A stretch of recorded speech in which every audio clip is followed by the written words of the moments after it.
What's up, friends? I'm Stobbie149 and welcome to my updated comprehensive guide to Battle Brothers. This is episode 1. In this episode we are going to be covering, the following topics. I'm going to spend a little time talking about some general comments for you to keep in mind throughout your campaign. We will look at some mods that I recommend you use. Don't be concerned about using mods, it's very, very easy. Then we'll look at how to analyze the world map and what that will mean for your campaign.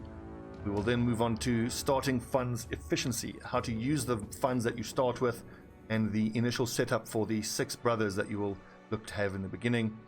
And lastly, we will look at a few general points about how to get the most out of your first 30 days of your campaign. Which types of missions you should be looking to take, which you should be looking to avoid, typical enemy types you'll be looking to fight in the early game, and some tactics against them. And lastly, the first few ambitions that the game will throw at you and which ones to take in which order. Let's get into it. The first point I want to make is that Battle Brothers has very much an inverse difficulty curve. I think it's important for you to remember that when you start, you're a very, very small fish in a very big, very scary pond. Enemies are very, very comparatively dangerous and a lot more powerful than you.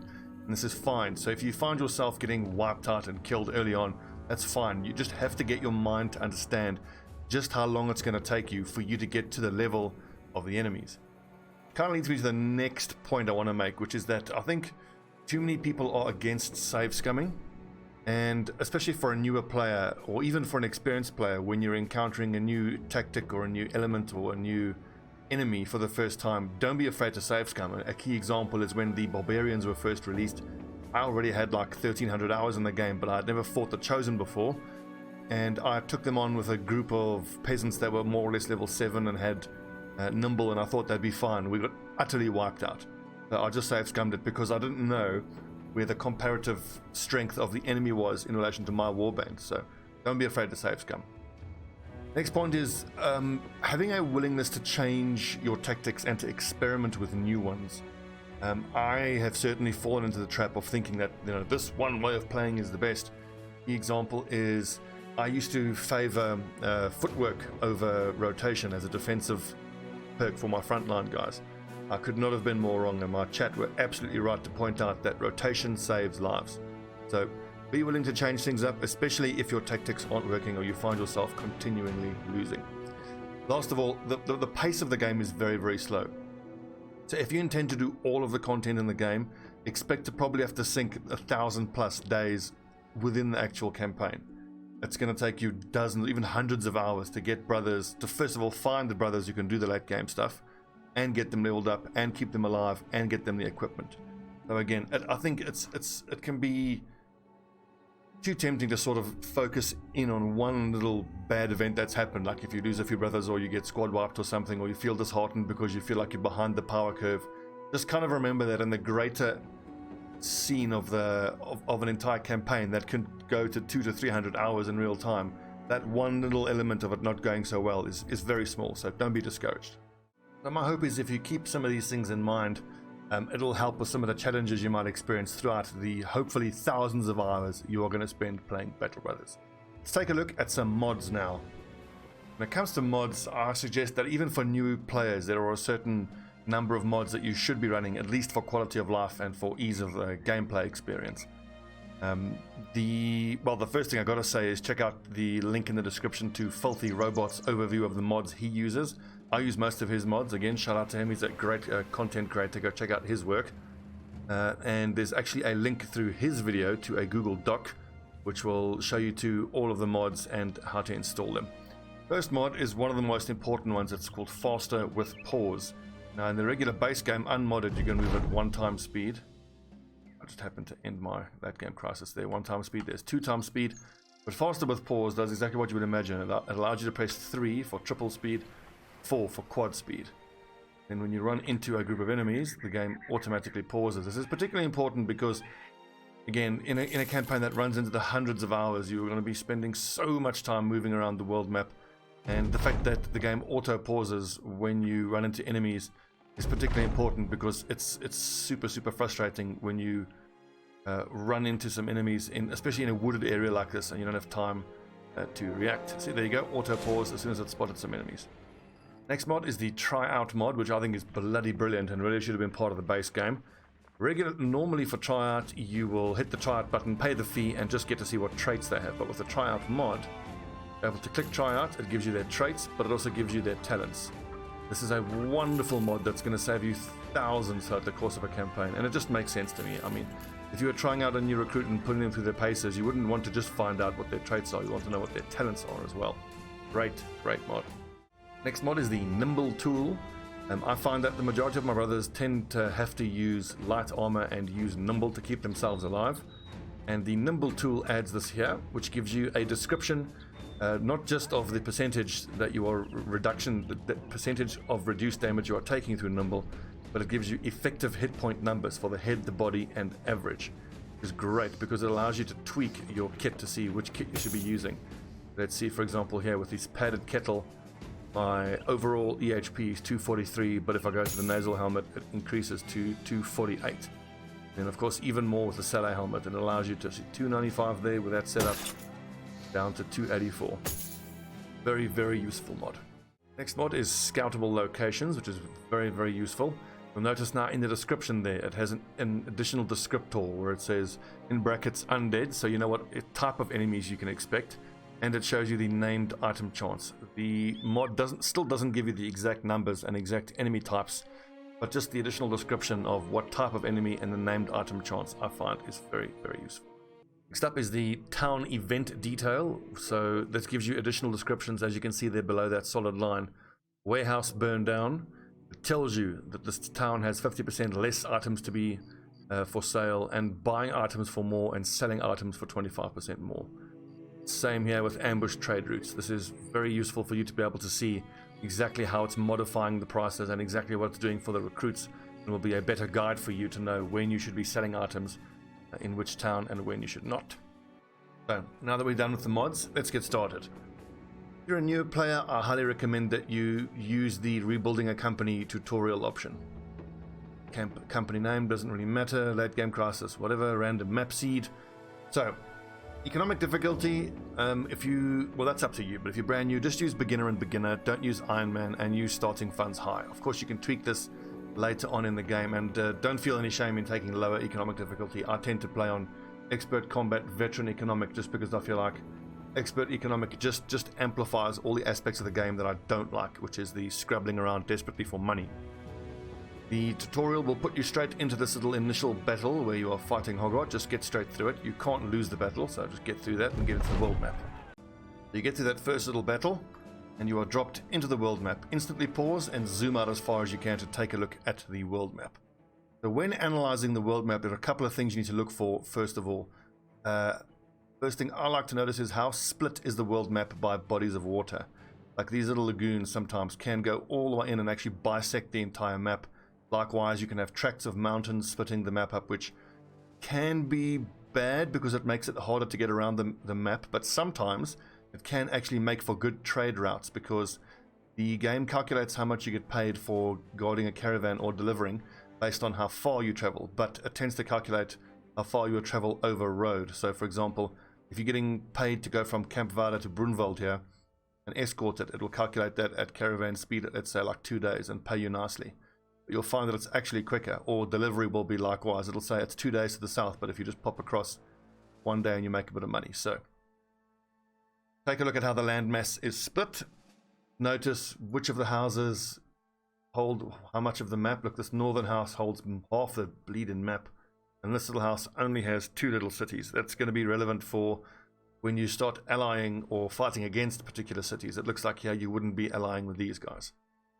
Next up then, I want to take a look at what the trade attachments are, the city modifiers. First of all, major cities, the ones that count as big cities, have these tiled pink roofs, whereas smaller villages have these thatched roofs. That all affects how much money you can get, what you can expect to find there. Stone watchtowers mean that there's likely to be soldiers there. That'll be useful later for us if we have enemies chasing us. We can pull them into the soldiers. Fishing huts means you can get fish here for cheap. A workshop is great. It means you'll likely get tools here for cheaper. Just take a look, see at all the attachments and read what they say. It's very good to learn. But you want to be looking for which cities are going to be your resource generating cities, because you want to get an idea of where your trade routes are going to be. So Kallenkruber here is a good example. It's going to produce salt, which you can buy for anything between 320 and 360 and sell for upwards of 450, and gems. A gem mine is amazing. In this map, you would want to get allied with this village as soon as you can. So you'll be helping them, get them to like you, buy their items for cheap, and run across to the major city and sell it for a big profit. Lastly, hunters' cabins and lumber mills are super important. Why is that? Because getting decent archers is a crucial and very difficult part of any campaign. And to be able to get hunters, you need a city that has hunters' cabins attached to it. I don't see any here so far, so it's beginning to worry me. But there you go, hunters' cabin. It tends to be these cities in the middle of the map that are in the forest. So at least here at Eichenholz, throughout the campaign, we can pop in there, and most likely there will be hunters and poachers for us to hire. That's the best chance of being our best archers. A lumber camp is important as well, because not only are you able to buy lumber there for quite cheap, and a lot of the time you will find major cities will have the restoration status effect, meaning that they will pay like 50% extra for lumber, so you can typically buy there for as cheap as 150 and sell as high as 300.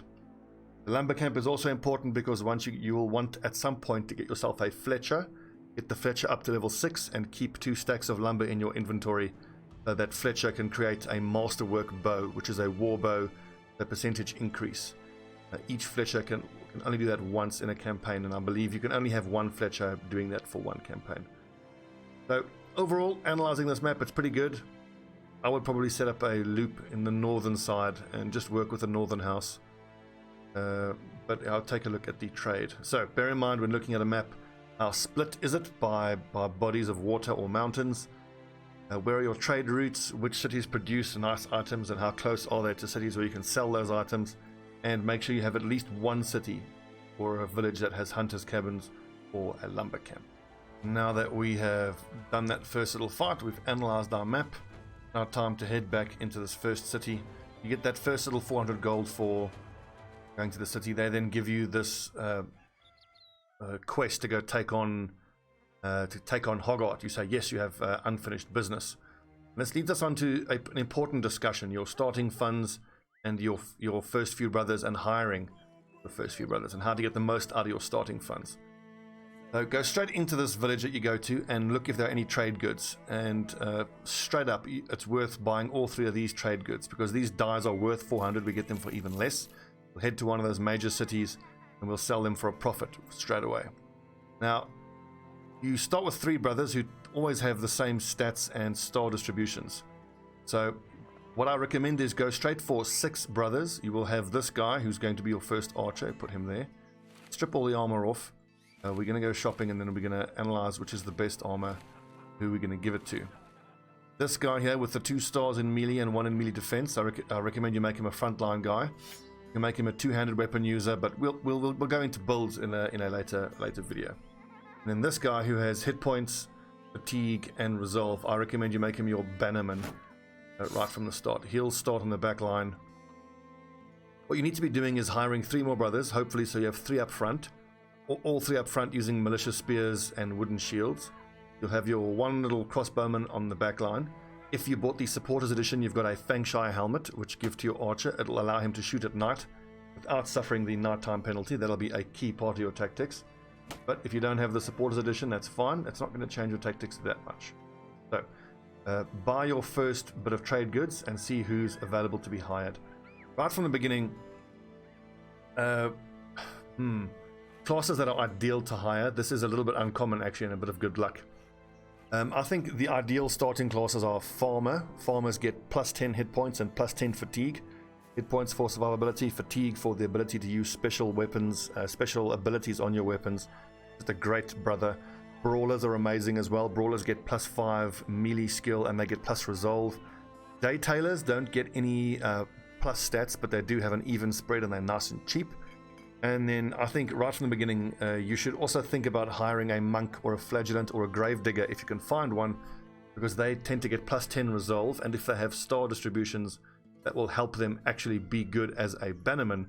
That means then that for this guy, you don't have to have him carry the banner. You can have him be a frontline fighter, or I'd recommend a polearm user for this guy.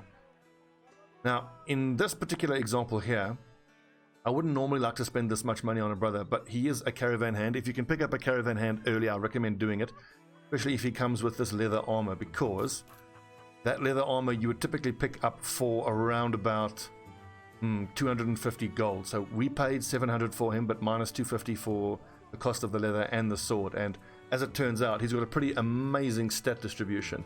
1 star in melee skill, determined is amazing, that's plus straight 10%. Okay, we'll back him shot on the front line.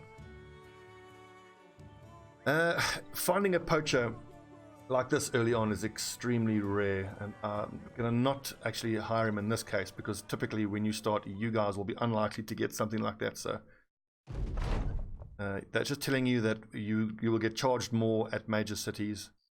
Eventually the nobles will get to like you, and if they dislike you, they'll attack you on sight. Head into the major city. Remember, we are hoping to, first of all, make a profit off of these dyes we bought. That's like 70 gold profit each. We still need 3 sets of armor for the front line. We need 3 spears and 3 shields. Need 2 more spears for the front line. 2 more round shields. These are a touch expensive, but look at that. We've got still a fair amount of money because of that profit that we made. We can buy another set of padded leather right from the beginning. I think that keton caps and padded leather tend to be the best bang for your buck. In this situation here, we've even been super lucky, and we've even found a basic mail shirt for around 500. We still need to hire 2 more brothers, and then we will put them on the back line, or one of them on the back line, and just give them a little pitchfork. Pitchforks are the key to success for your backline guys right early on. Now this lad actually with 62 accuracy, heck, he can even use that, and we've got Archer uses that, so we've got almost a full set of gear waiting for the next lad. We've even got a spare spear. Carry that. We need to buy at least 1 pitchfork for that backline lad. That, and see, we still have 900 gold. So we hired 2 more lads. We've got 2 guys on the backline with pitchforks. We've got our little archer. 3 guys up front with spears and shields, and one of them even has more than 60 melee skill, so he's fine with the short sword. We just need to buy him a helmet, and then we can start getting busy with first of all completing this little story mission. It's easy enough, I don't think I need to go over that. And then we'll spend a few minutes here just talking about the kind of missions you should look to be completing in the early game and what they're going to do for you. General tactics for the first 30 days. And here you are on the world map, just completing this first little tutorial mission with Hoggart. You got paid 400 gold. You even picked up a bit of trade goods. You even found some little bit of armor. Now, what are the things you should be focusing on in your first 90 days of Battle Brothers? What you really want to do is focus on keeping your initial 6 guys alive, and you want to increase their levels, and you want to increase their survivability, their items. Exactly how we're going to look to do that, and in what order we will go into in a separate video. But right now I just want to talk about the kind of missions you should look to do in the beginning, and how to understand what fights you can and can't get into. Now bear in mind, if you go to one of the major cities, you don't yet have the reputation to work for them, so you need to go to one of the smaller cities. Here we've got some missions. Let's see what we've got. The brigands. Okay. Accept the offer, follow the tracks, return the thing are excellent missions. The difficulty is scaled with how experienced your brothers are, how famous you are, and how deep you are into the campaign, how many days. Those are generally pretty good. You should look to take those fights. In the beginning it'll be mostly thugs you're up against. If there are enemy archers in that setup, wait until nighttime and then attack them then. As a general rule of thumb, for the first 150 to 200 days, or however long it takes you to get your own archers up to level 9 or 10 and like 80 to 90 ranged skill, whenever there are enemy marksmen or even poachers in the enemy group, you should be fighting at night. They have a massive ranged advantage. If you take that fight, you'll find that the enemy melee fighters will just stay and expect you to come towards them, whereas if you take that same fight at night, I will notice its archers are super ineffective. Enemy frontline will start rushing you, and then you fighting on your terms. So follow the tracks, return the thing is an excellent mission. Return the ruined goat pens. Secure someplace that's been knocked down is pretty good too. Delivery missions are excellent. It allows you to get money and reputation without having to fight. Escort missions, I used to advise in the beginning of the campaigns to leave them alone, particularly if they're more than a day worth of traveling. But one thing I will say about escort missions is they can pay off quite nicely. Your lads don't eat provisions while doing it. So at the start of this campaign, let's say I've decided to ally with House Krieger, which is this house here. So if I accept an escort mission from one of the other houses, it's a lot less risky, because if I get attacked in a fight that I can't handle, I can just abandon it.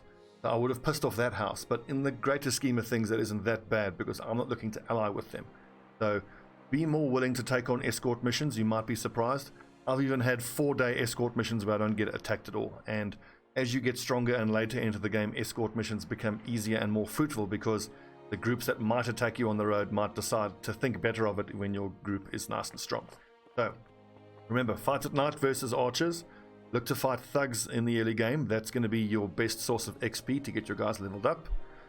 Zombies, the Wiedergängers, are a good source of XP as well. Be careful of Nachtseers. They can be quite tricky, but we'll go over that in enemy types a little bit later. And let's talk about the ambitions. So typically the first ambition that you get, we go perfect. I always suggest you take the We Need Allies first. It's one of the easier ones. Generally, if you do 2 missions for one village, you will get to friendly relations and complete that ambition. Try to avoid taking the Get the Company back to a dozen men, for the reason that you would have experienced if you've ever played the peasant background. Starting with so many brothers on the field just dilutes the XP from all the battles, and it takes more and more battles to get your brothers leveled up, and you end up falling behind the curve. My recommendation is have 6 brothers, get the front line to at least level 4, where you will have rotation, help to keep them alive, or level 5. Then hire 2 more brothers, get everyone to get those 2 to level 5, and then add 2 more, get them to level 5, get 2 more, get them to level 5, so on and so forth. The ambitions: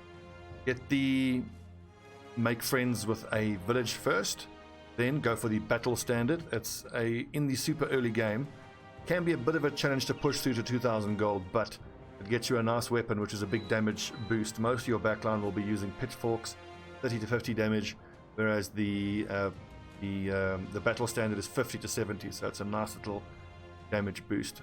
Straight after that, get someone named as a sergeant. Remember, you've started with this lad who will make a fine bannerman, so that should take you 15 to 20, 25 days, by which point you can then ready the troops after you take the ambition.